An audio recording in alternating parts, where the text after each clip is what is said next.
To those of you who've come, I really appreciate it. This is the second of two forums put on by the Bayside Council of PTAs and the organization of PTAs in our district. And we also include John Swift, the district.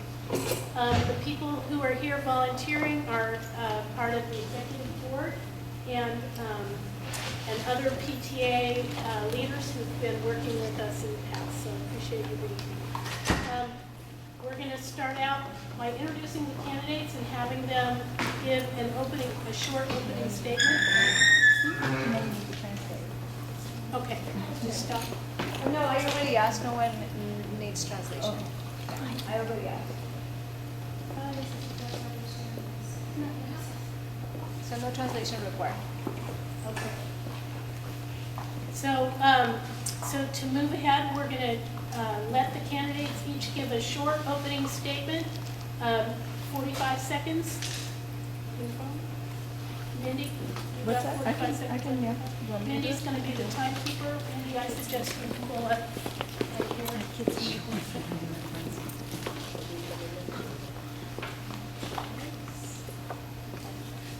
Okay.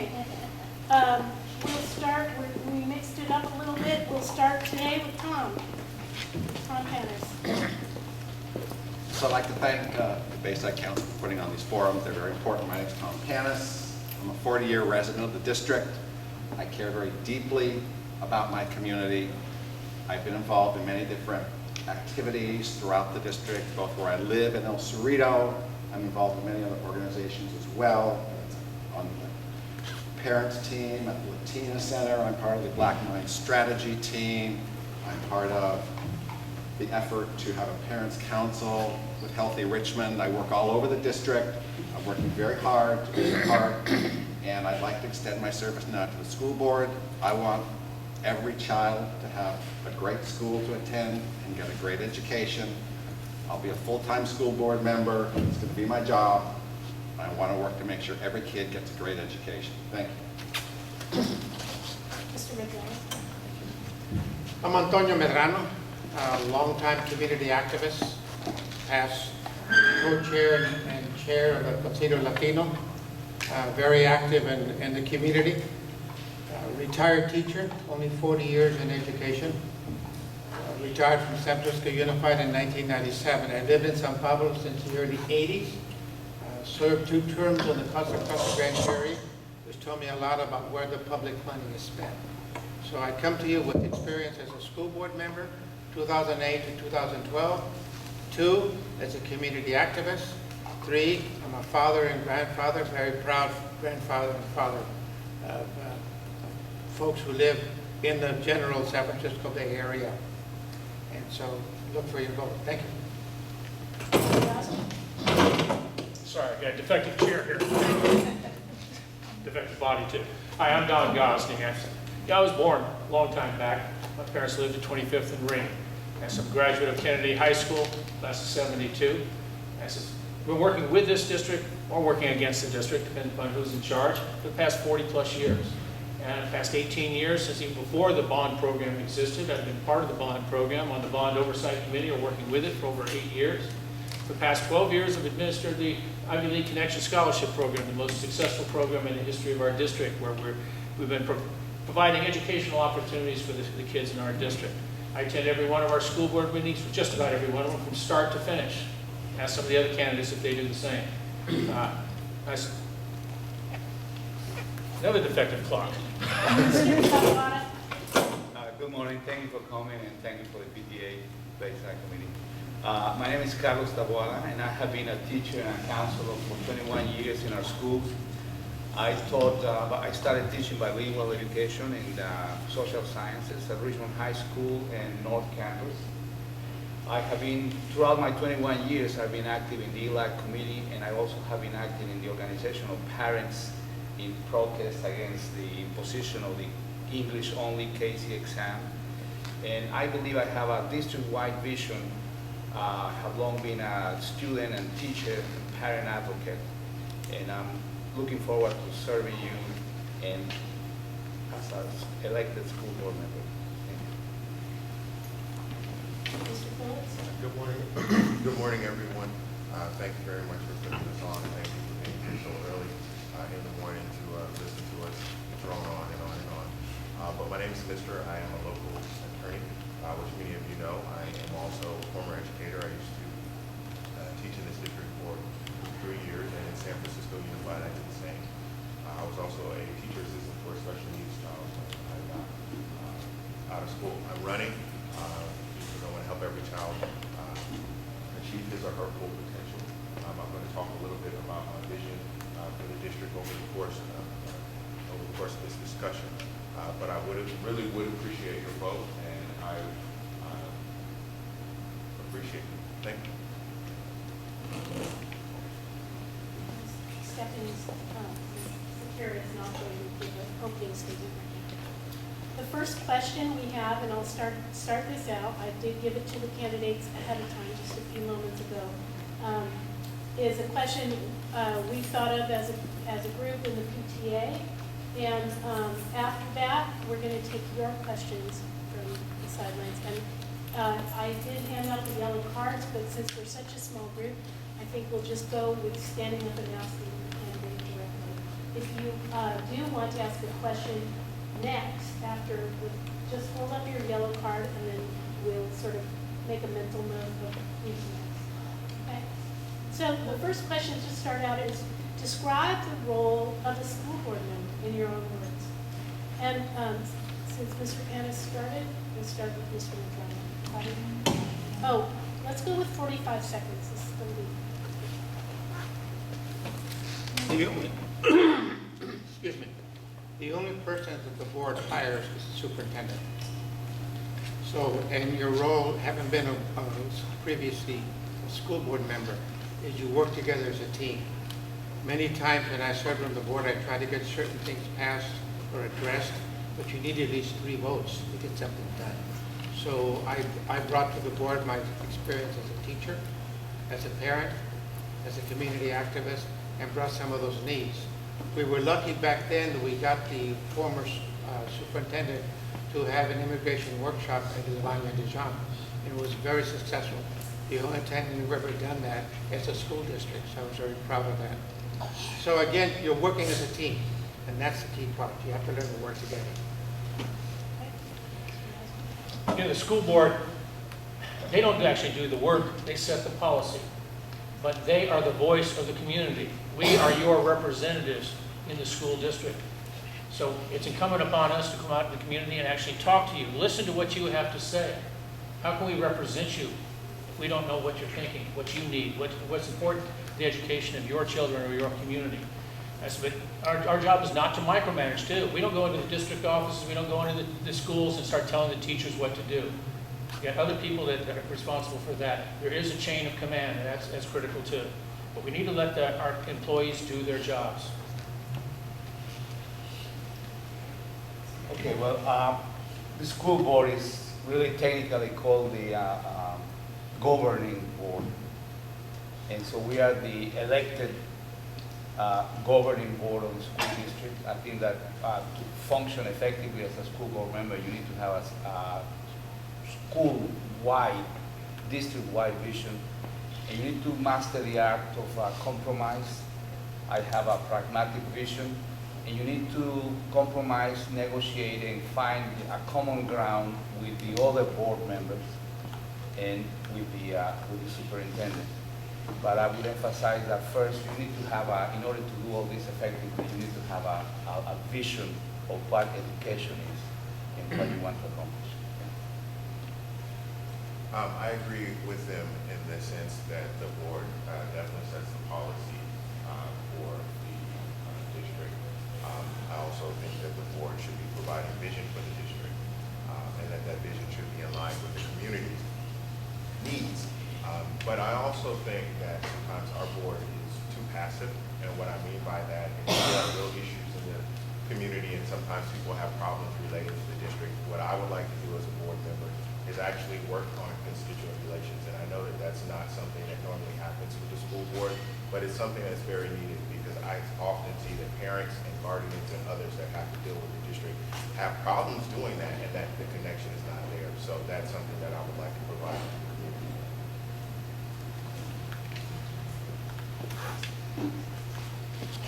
All right, who has a So, we obviously have a very important job. We have to hire our superintendent. We also have to evaluate our superintendent on a regular basis, which means we have to set goals for the superintendent.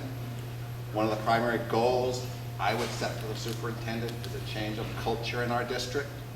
We need to have the attitude that no child fails. In my mind, we accept failure in our district.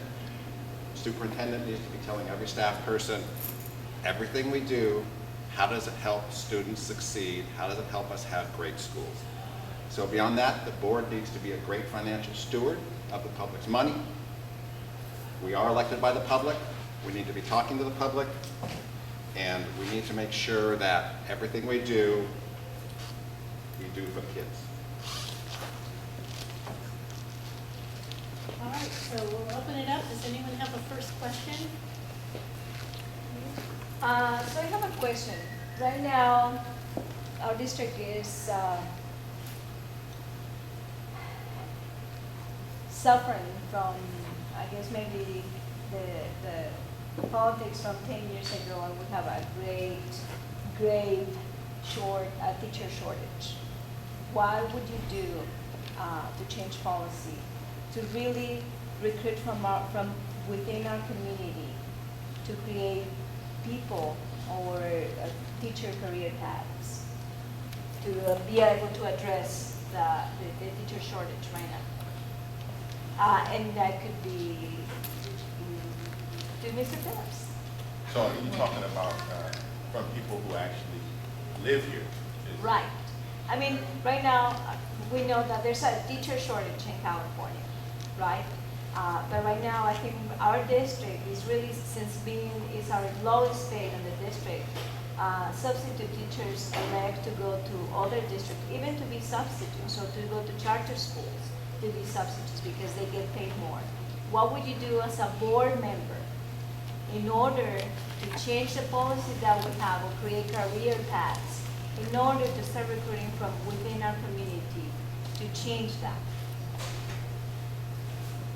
I think one of the things that we need to do is let the students know that it's an option and that we want them to actually come back here. There are issues like with grad tutors and whatnot that we're able to bring into the district. I think we should do more about actually focusing on trying to get grad tutors that actually are from here. And then that way we can actually put them into the pipeline. I think another thing that we can do as far as attracting teachers is concerned is they're doing it in LA. I think they're doing it in San Francisco now. We've had a lot of conversation about vacant properties that the district has. I would actually like us to use some of those properties to build teacher housing. It's happening already in other districts. That is something that we can actually do, and there's a model for it already. Okay, that's a very interesting question. I think that the teacher shortage should be approached at different levels. At the preparation of teachers, I think that I would work toward bringing back what we used to have, the teacher cadet program, to start with our young high school students, getting them interested and encouraging to pursue a teaching career. Also, we need, at a different level, we need better compensation.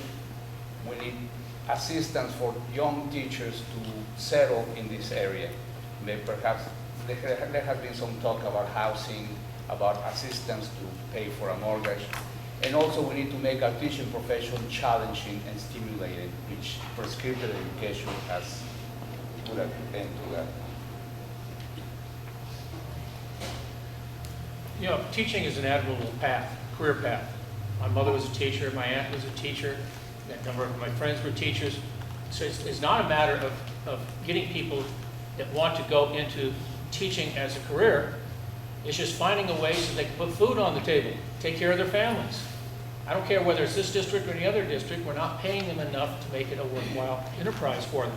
We have to be able to find the funding, but that also means we have to provide the support for them. Support in the classroom with the students, support from the parents, support from the administrators, from the district, from their union. There has to be support for them.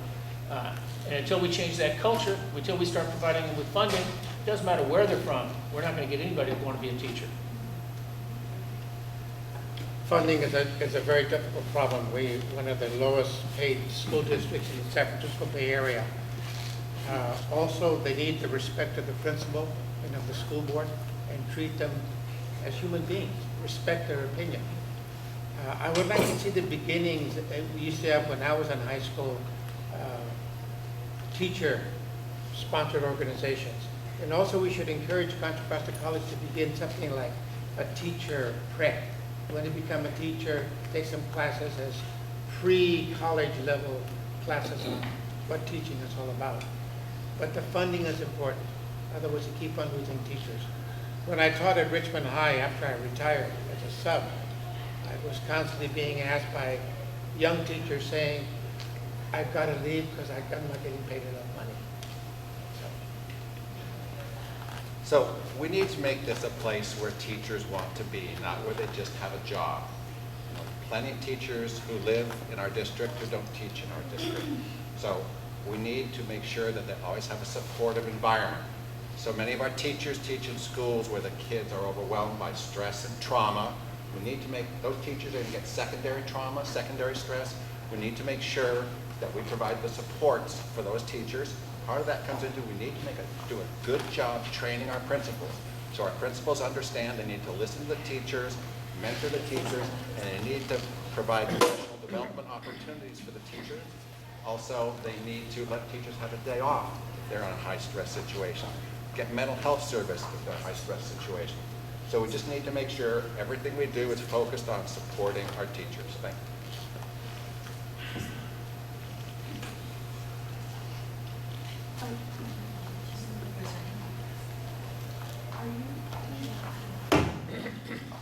All right, He wants to raise their hand, or he wants to give us a card? Um, You first said card and then yeah, hands. yeah, so I'll take this one and then I'll take this. Thank you.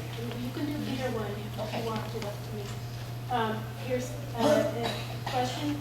Just over the summer, San Francisco Supervisor Eric Mark, this is for everyone, of course. Every question, let me clarify, is for everyone.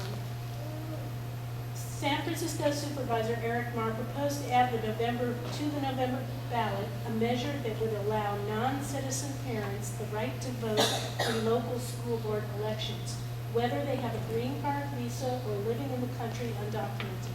If elected, and the opportunity to extend voting rights was proposed, would you vote in favor of approving this proposal? And then she adds a note, in the U.S., 6 jurisdictions in Maryland and 1 in Chicago currently allow non-citizens to vote in local elections. Okay, you want to start? Sure. So I fully support this idea. We need to give all of our parents a voice in how their kids are educated. This has worked in other jurisdictions, and I strongly support giving parents the right to choose who's on their school board. When I taught it, I retired from San Francisco Unified, and there our union policy was allow the parents of students in San Francisco Unified the right to vote on school board elections. And so we totally pushed it. And I'm glad to see that Eric is continuing the battle. I support it. Going to be very unpopular here, but I believe that citizenship comes with rights. And if you want to be able to vote in any elections here, you need to become a citizen of this country. You have to be a citizen of this community. Because when you try to extend this out a little bit farther, let's go ahead and let people from San Francisco come in and vote on our school district. Let's let people underage vote in our school district. No, they don't have to be parents, sir. I'm sorry. There has to be some sort of criteria for being allowed to vote, and just being here isn't enough, in my opinion. I think it's one of the fundamental requirements of a democracy that a governing board be elected by the people that is supposed to govern. So I wholly and fully support this proposition. I think it would strengthen the role of our public education as the safeguard of democracy. Yes, I agree. Before I answer that, I want to back up one step. There was a question previously about the teachers and who or what we would do to actually support them. There are only 2 members up here, or 2 candidates that are actually endorsed by the teachers, that the teachers actually do trust to better their situation, and those two people are actually myself and Carlos. As far as this question is concerned, I do believe that everyone should be included as involved in this district that has a child in this district, but I do not believe that someone who is not a citizen should be allowed to vote.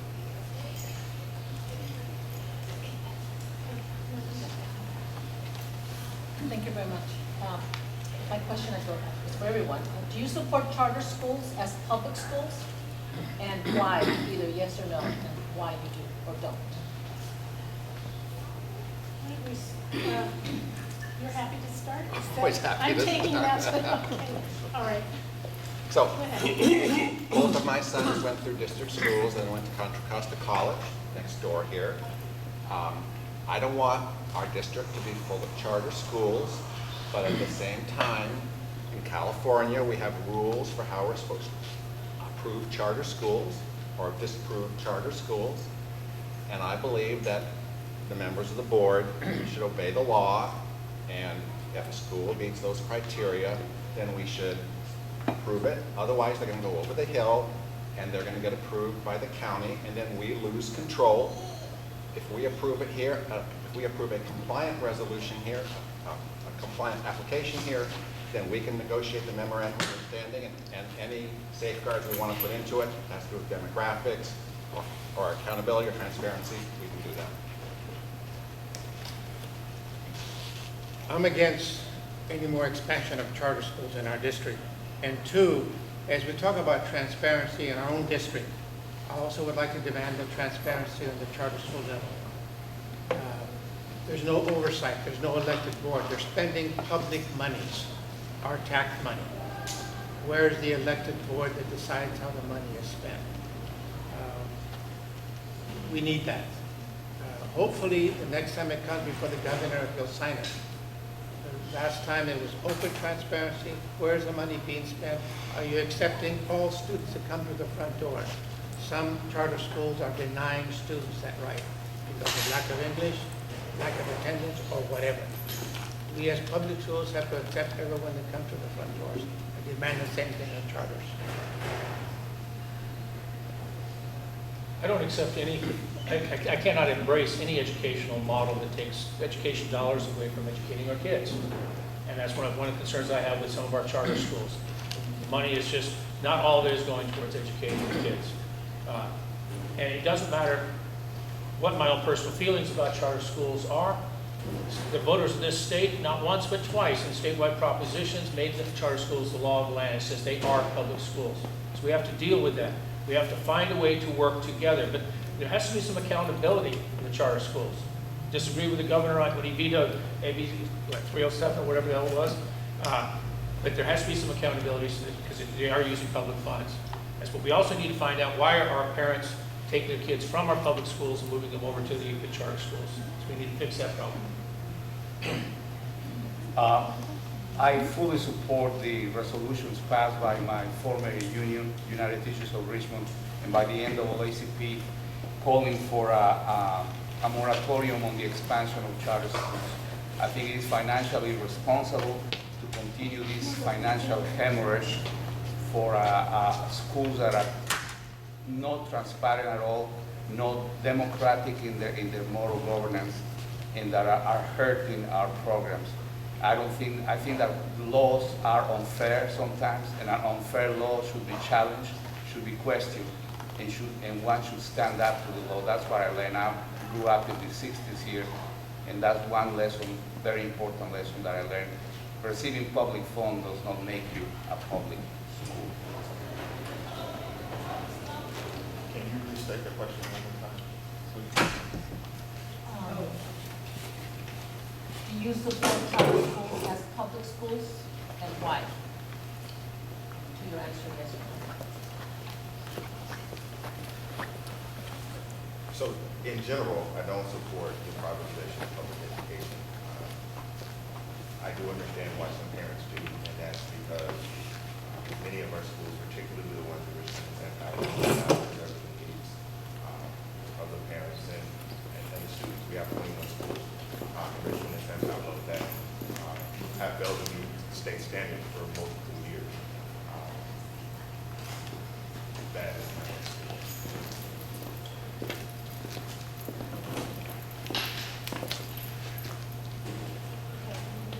I have a question. If you were elected, what are your strategies or plans to increase children's readiness to change the test score at state level? Our children's score are so low statewide. Our children are not prepared to meet even the standards. Sorry, could you repeat the question, please? What are your strategies, if you were elected, what are your strategies or plans to increase children's readiness to change the test scores at the state level when they take the SBAC? Who should go? So, it's a difficult problem, but number one in my mind, a lot of our low scores are due to our English language learners. In my mind, our ELD system is in a state of emergency. We should be striving to get every kid reclassified by the time they're in the 3rd grade, because that's when they stop learning to read and start reading to learn. We need to work very closely with the schools. Every school site should have complete control of their supplemental and concentration funds, because those parents, those teachers, that principal knows what the problems are at that school. They know how to fix those problems if we give them those concentration and supplemental funds. I also would like to see the base ones go to school too. Third, we need to fix our school climate. We can't be kicking kids out of school constantly and expect they're going to do well on tests. They need to be in school if they're going to learn and do well on tests. Okay. Let's mix it up and go to Mr. So one thing that I would just ask all of you to do is stop letting people make you believe that the kids who are here are not able to learn because they're English language learners or because they're low income. Okay? Because the truth of the matter is this: all of the kids in our district are behind, regardless of what their race is, their ethnicity is, regardless of what language their primary language is at home. All of them, every single race, from black to white to Latino, everybody. That's the truth about what's going on. So if we really want to talk about it, what we need to do is we need to have meetings with these teachers, right? And get everybody to admit there really is a problem. And it's not the kids. Once that actually happens, that's when we're really going to be able to focus on making a change. We also need to make sure that the preschool spots that we have, sorry. Hey, John? I think we can't have one set of guidelines for every one of our schools saying that what the kids up at Kensington Elementary School need is the same as what the kids here at Helms need, the kids at Crestview need. It's not the same. You don't have a one-size-fits-all model, which means that we need to reach out into each school community and talk to the greatest resource that we have. Talk to the teachers, talk to the parents. What do you need to help teach your kids? And then we need to provide them with the tools and the mechanisms so that they can actually do that. Let the teachers teach, as they are the best source of information we have, and they're the ones that can tell us what we need to affect the change. When I was on the school board, I made it a point at least twice a week to go out to various schools in our district. And many of them, I would go and ask the parents and the teachers during the break and the classified staff, what do you need? What's the most urgent need in your school? And many parents and teachers would go, you're the first school board member to visit our campus. We've never had someone visit. I agree with Don on that, whatever the need is, let's address it. Is it more teachers? Is it more exercise in learning how to speak English? How do we do that? I think it's key, but I think the question was at the state level. Get behind the American Federation of Teachers, the California Teachers Association, which also issued a memorandum on charters. And at that level, get them to change the state law.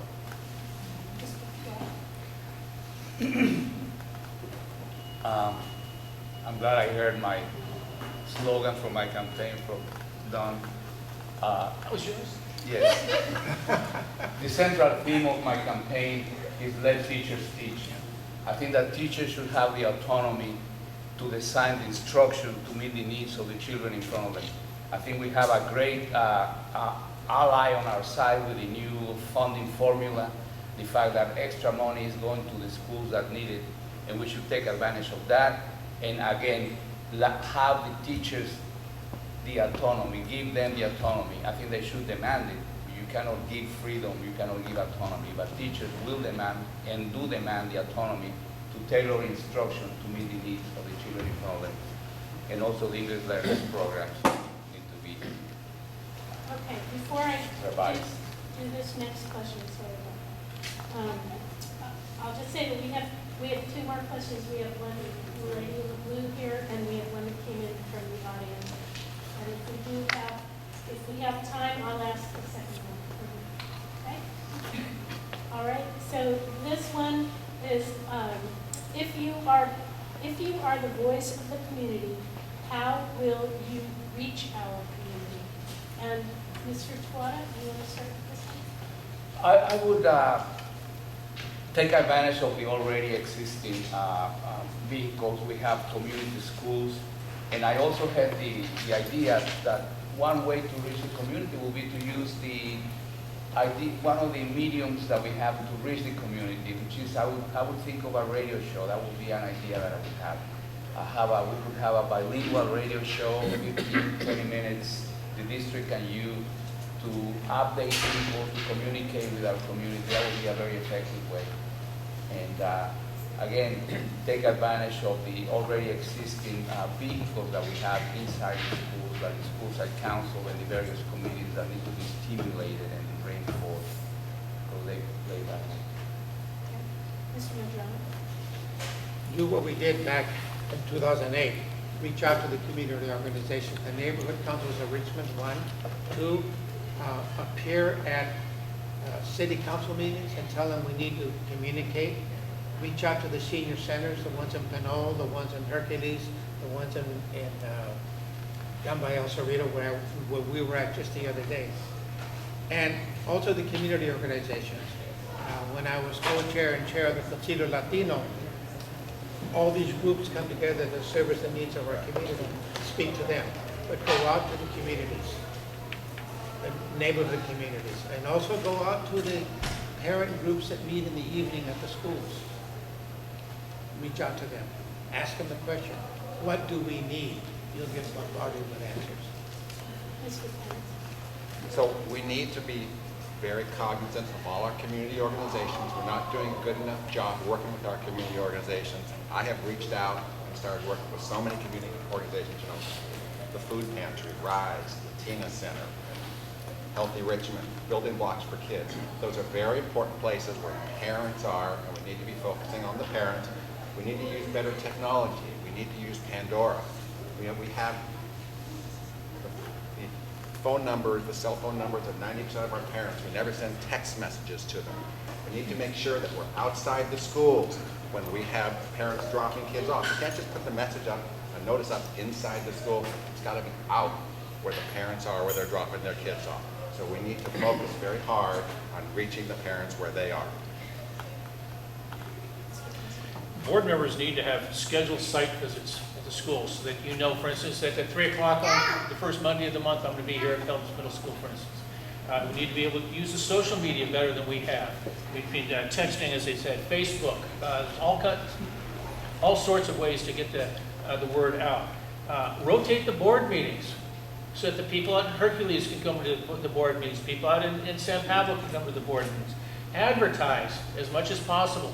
You know, again, using the patch newspapers, the Times, the online newspapers, Radio Free Richmond, the Standard, Mayor Tom Butt's e-forum. There's all kinds of ways to get the word out.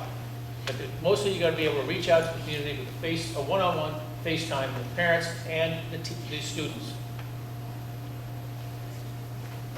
I agree that we should use social media. That's one of the reasons I started a Facebook group for parents and community members to be able to talk about district issues. I also agree that we should be doing site visits at the school sites, and that's something that I will do as well. That's what I did when I was your representative on the First 5 Contra Costa Children and Families Commission. I also plan to hold office hours for parents to actually have a place where they can come and sit and speak with me in private about the issues affecting their children. And I also plan on making sure that I'm actively and engaged and visible in each of the communities, meaning going to different community groups, going to Bayside Council PTA meetings, which means going to different individual school PTA meetings, including my own. I didn't say this earlier, I'm a district parent, and I'm a member of my school PTA.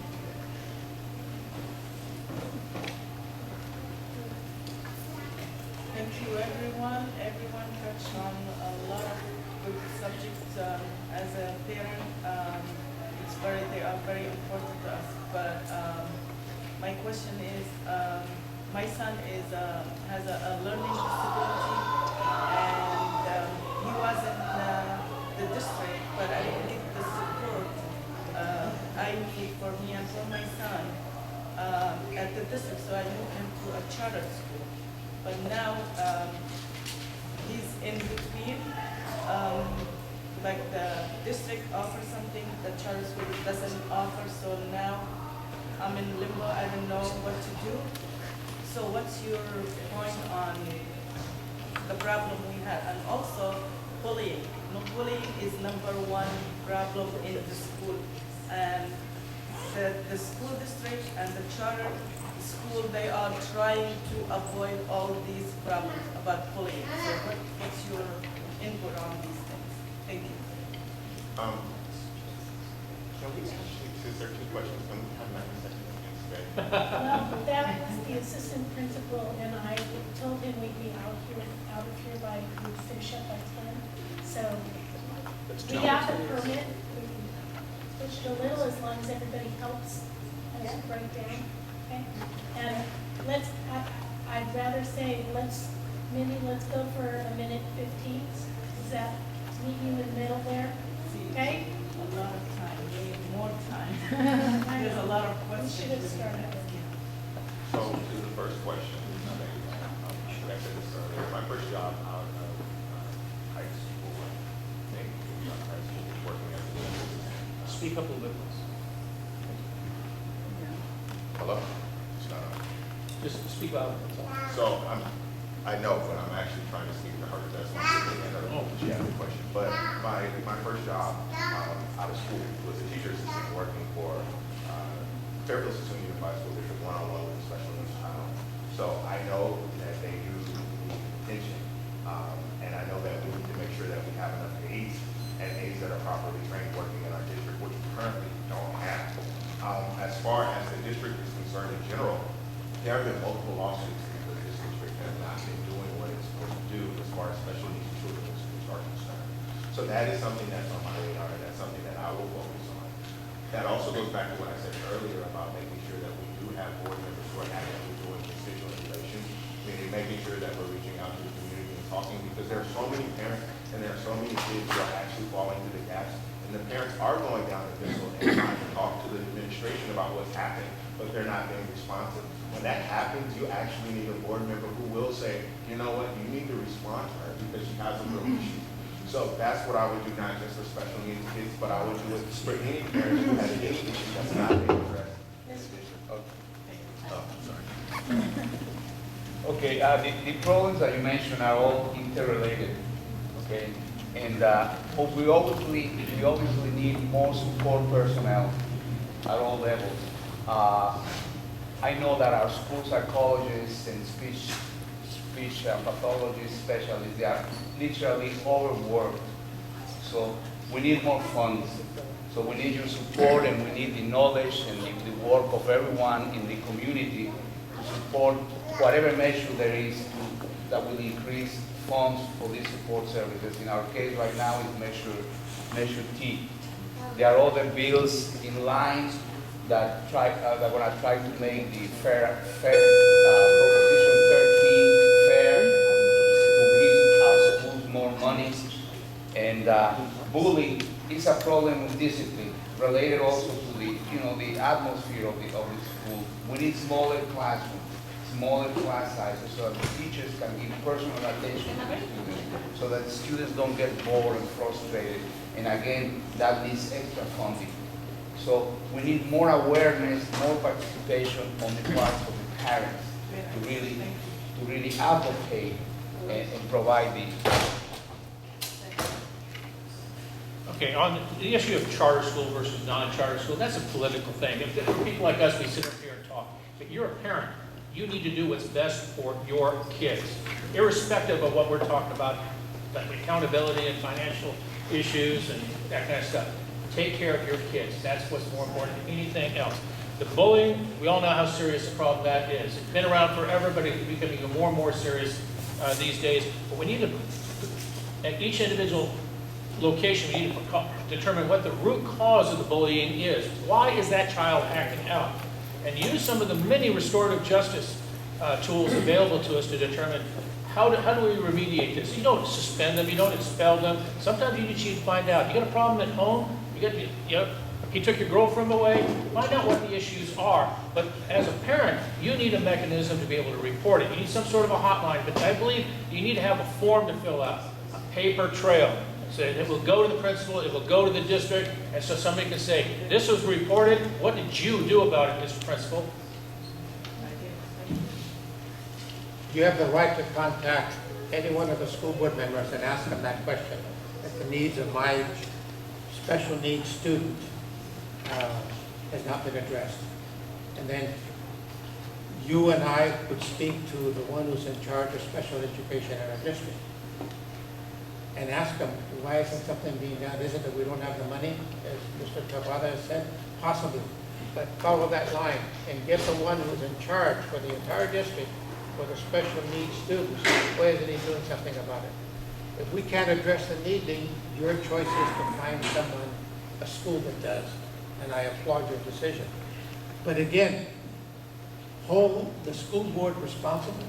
Hold the head of special ed responsible. And if he says, I didn't know about it, well, where in the heck have you been? I've sent you emails. I've sent you letters. Hold them responsible. And then finally, at the end, if you're not getting a response, then come to the school board. Make a public announcement about it. And that'll wake up people who are sleeping. That's key. But be responsive. Contact the board member. If he's from your area, that's even better. If he's from the San Pablo area or wherever, and then talk to him. I have a problem.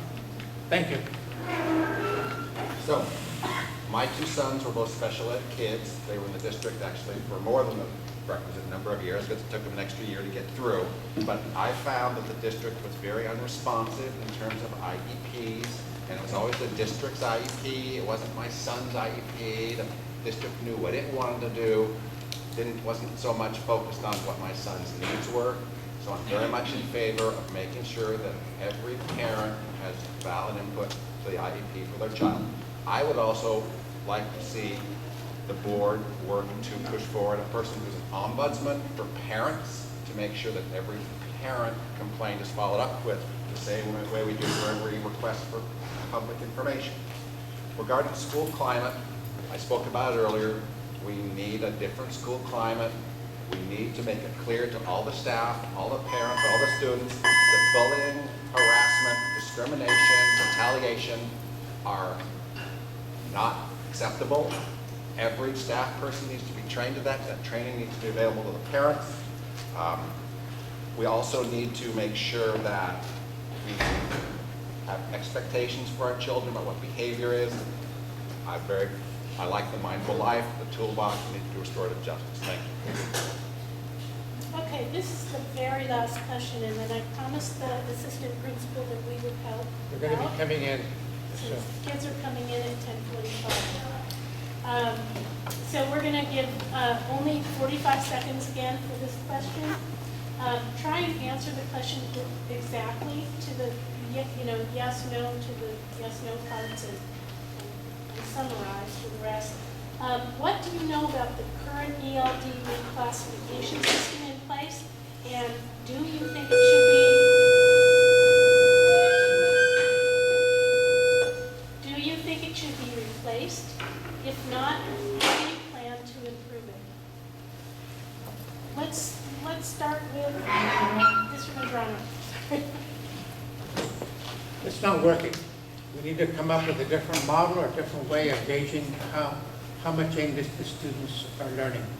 If someone has been in the ELD program from grammar school and into middle school and they still haven't mastered the subject, then it's not the fault of the student. It's fault of how it is being taught. So we have to look at that. I was very careful in telling parents many times. They would ask me, should have checked the box that we speak Spanish at home, and I would say, hey, think about it. Because sometimes your student will get locked into that class and never get out of it. I know students when I was at Richmond who were still in the same class and they weren't getting credit for it. So you got to look at it and change it. Mr. Gosney. Our current ELD system that we use, there's a state standard for the testing. As we've gone one step above that. We want our kids to be more proficient. This means that they are stuck behind for a longer period of time. We need to reevaluate to determine whether that is an appropriate position for our district to be taken. Is it hurting our kids? I can't say for sure whether it is or not, but we need to take a much closer look at this. And in particular, we need to take a look and see the dropout rates for ELD students. Is it higher or is it lower? Is the program hurting their kids or is it helping our kids? Okay, I think that we need to think outside the box. The English Learner Program has become a blind alley from it is impossible for students to exit. I would be more in favor of having a placement exam administered to all children entering. Okay, because I have read essays written by, say, a student that is not in the English Learner Program and a student that is in the English Learner Program, and they're both equally deficient. Okay, but only the ones that mark the box, they get tracked into the, ELD track. So I think we need to approach a very rational way to solve this problem. We need to relearn the fine art of teaching English as an art form and differentiate between the English learner population. So I agree with the things that I've heard thus far. One of the things Carlos just said, and this goes back to what I was talking about earlier, he just said that the English language learner children and the ones who are not English language learner are in the same boat. That's what I was saying earlier. Stop letting people say it's just because they're English language learners. And that's what he just said. And he's right. What I would like to see happen is actually a series of basically working meetings between the community, district, and subject matter experts in this area. And from that series of convening meetings, I would like us to come out with a workable ELD program, one that works for everybody. And that's one of the things that I'm actually committed to doing if I'm fortunate enough to be elected to the school board. So I said earlier that I consider our ELD environment to be in a state of emergency, and I firmly believe that. There's no sense of urgency in dealing with this problem. We need to get every student reclassified early. We have an enormous number of English language learner kids in our district. We need a leading program in the state to get these kids reclassified. We need to do that now. We can't keep waiting. The kids are being held back every day. They're not reclassified.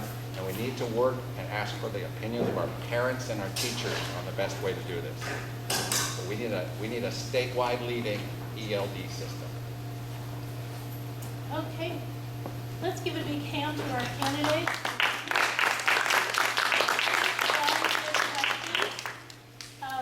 I just want to say that as a parent and an involved in the school district, making relationships with your school board is at the crux of it. You can also have constructive relationships with the leaders at your school, but getting to know whoever's elected in this election will make our schools better. Let's hope that next year we do a better job of telling the school, put it in the marquee and announcing it. Look, somehow we do.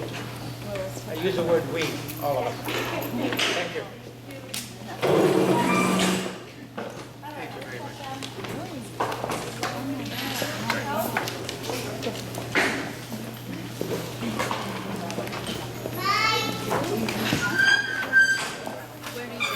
Don? Thank you.